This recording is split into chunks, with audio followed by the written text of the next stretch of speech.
Channel को subscribe करें, video को लाइक करें। अल्हम्दुलिल्लाह वस्सलातु वस्सलामु अला रसूलिल्लाह।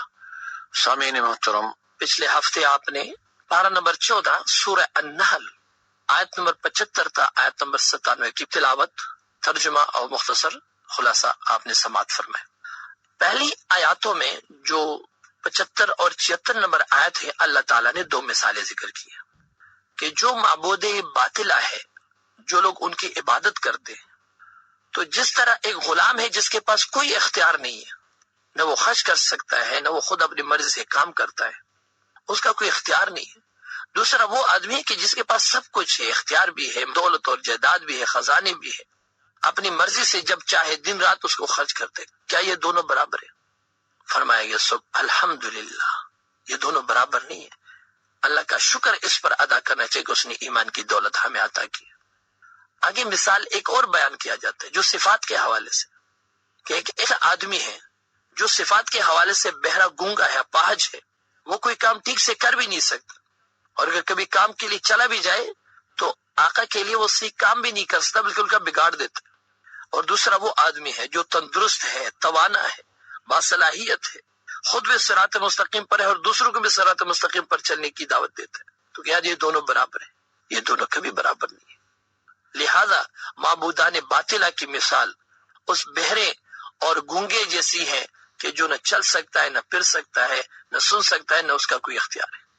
लिहाजा ये आम इंसान को इस पर सोचना चाहिए कि जिसको हम पुकारते हैं, बुलाते हैं, जिससे हम मांगते हैं, वो तो खुद मोहताज है, वो तो खुद ही कोई उसका इख्तियार नहीं, उसके पास तो खजानों का इख्तियार है ही नहीं। उस जात को छोड़कर जिसके पास खजानों के इख्तियार है, जिसका बड़ा मकाम है, जो सब कुछ आपको दे सकता है, जो हर हवाले से अकमल है, उसको छोड़कर उसके मुकाबले में माबूदान बातिला का चुनाव करना, ये बहुत बड़ी इंसान की गलती है। आगे क़यामत का तज़किरा है कि यह कब कायम होगी, तो अल्लाह तबारक व तआला उसके बारे में फरमाते हैं कि क़यामत बहुत जल्द आने वाली है, लम्हे में ये मौजूद होगी। और उसके बारे में हमने हज़रत अबू हुरैरा की रिवायत भी मैंने आपके सामने पेश की कि लम्हे के अंदर वाक़या होगा, उस पर कोई टाइम भी नहीं लगेगा। आगे फरमाते हैं कि अल्लाह ताला ने तुम्हें अपने माओ के पेट से पैदा किया और ऐसा पैदा किया कि तुम कुछ नहीं जानते थे। अल्लाह ने तुम्हें आंखें दी, तुम्हें कान दिए, तुम्हें ऐसा दिल दिया कि जिसके लिए तुमने बाकी जानवरों को, बाकी मखलूकात को तुमने अपना ताबे बनाए। लिहाजा इतनी बड़ी नेमतों की नवाजिश का तकाजा यह है कि अल्लाह की फरमान बरदारी इख्तियार की जाए, इन नेमतों के जरिए से अल्लाह को राजी किया जाए। इसी तरह हवा में परिंदों का तस्करा है कि अल्लाह की बड़ी निशानी उसकी कुदरत की, कि जमीन के कशिश से खल उसको खींचते नहीं, हवा की लताफत उनको नीचे नहीं गिराती, परों को फैलाई हुई भी नजर आते और परों को बंद करते हुए भी नजर आते और हवा में तैरते। इसमें निशानियां हैं लआयतिल लिक़ौमी युमिनून, ईमान लाने वालों के लिए। इसी तरह अल्लाह तबारक व तआला ने अपने बाकी इनामात का तज़किरा, जिसने तुम्हारे लिए रहने के लिए घर की एक सोच दी, तुम्हें रहने के लिए तुम्हें आसान से खेमा बनाने और उसको एक जगह से दूसरी जगह आराम से ले जाने के लिए तुम्हारे लिए आसानी बनाई। ऐसे जानवर पैदा किए जिसके बालों से, रेशों से तुम ये खेमे बनाते हो, ये अल्लाह की नेमत है। इसी तरह अल्लाह ने साए का तज़किरा किया है। इसी तरह अल्लाह ने लिबास का तज़किरा किया है कि जो गर्मी और सर्दी में तुम्हें बचा के रखता है और तुम्हें जंग के मौके पर भी तुम्हारी हिफाजत करता है, जिसे जरा इंसान पहनता है।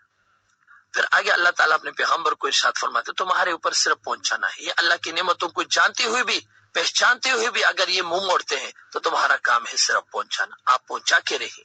और एक दिन ऐसे आने वाला है, हम हर उम्मत में से हमारे भेजे हुए पैगंबर या उनके मुताबिन में नेक लोगों को उन लोगों के ऊपर गवाही के तौर पर उठाएंगे, और या रसूलुल्लाह सल्लल्लाहु अलैहि वसल्लम, हम आपको फिर उन तमाम के ऊपर गवाह बनकर उठाएंगे। क़यामत का एक नक्शा ये भी पेश किया है कि जो ताबेदारी करने वाले हैं, जो पीछे चलने वाले हैं, जो अपने माबूदान बातिला को देखेंगे तो उनसे कहेंगे कि ये तो हमारे माबूद हैं, जिनकी हमने परस्तिश की, जिनकी हमने इबादत की। वो बिल्कुल मुकम्मल तौर पर इनके इस नजरिए से इनकार करेंगे कि हम तो खुद अल्लाह की फरमानबरदारी में जिंदगी गुजारते, हम तो खुद मोहताज है। जो तुमने नजरिया हमारे बारे में बनाया था कि हम कुछ कर सकते हैं, वो नजरिया बिल्कुल गलत है। तुम्हें खुद अल्लाह से अपना ताल्लुक खुद जोड़ना चाहिए था, जैसे हमने जोड़ा है। खुद अपने लिए जिंदगी बनानी होती, तुमने जो सोच बनाया वो बिल्कुल गलत था। इसी तरह सामीन किराम, अल्लाह तबारक व तआला अदल, इंसाफ, एहसान اور رشتہ داروں کے ساتھ حسن سلوک کا حکم دیتے. 3 باتیں یہ کہی گئی ہے. وَيَنْهَى عَنِ الْفَحْشَاءِ، اللہ بے حیائی سے منع کرتے. اور ہم نے اس کے بارے میں بتایا تھا کہ علماء فرماتے یہ اتنی اہم آیت ہے، اگر یہی صرف قرآن مجید میں نازل ہوتا تو ہدایت کے لیے یہ آیت کافی. عدل، توازن کے ساتھ چیزوں کو قائم کرنا، حقدار کو اس کا حق برابر برابر دینا. 2 بندے نزاع کرتے ہیں، کسی جھگڑا ہے ایک معاملے میں، آپ اس کو آدھا کرتے ہیں، آدھا ایک کو دیتے ہیں، آدھا دوسرے کو دیتے ہیں، یہ عدل نہیں ہے. بلکہ آپ تحقیق کریں کہ کس کا ہے، حقدار کو اس کا حق دینا. سامعین کرام، یہ عدل ہے. برابر تقسیم کرنا عدل نہیں ہے، بلکہ حقدار کو حق دینا یہ عدل ہے. اسی طرح قرآن عظیم الشان میں آگے احسان کا ذکر کیا ہے. احسان یہ ہے کہ کسی کو اس کے حق سے زیادہ دینا. آگے کیا ہے؟ ذوی القربہ، اپنے رشتہ داروں کے ساتھ خیر خواہی برتنا، ان کا خیال رکھنا، ان کی زندگی میں ان کی مدد کرنا. یہ بہت ہی قبیح عمل ہے کہ ایک خاندان کے کچھ لوگ تو خوشی کی زندگی گزارے اور دوسرے تکلیف میں رہے.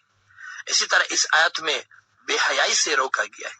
ہر وہ کام، ہر وہ بات قبیح ہے جو برائی کے حد سے بڑھ جاتا ہے.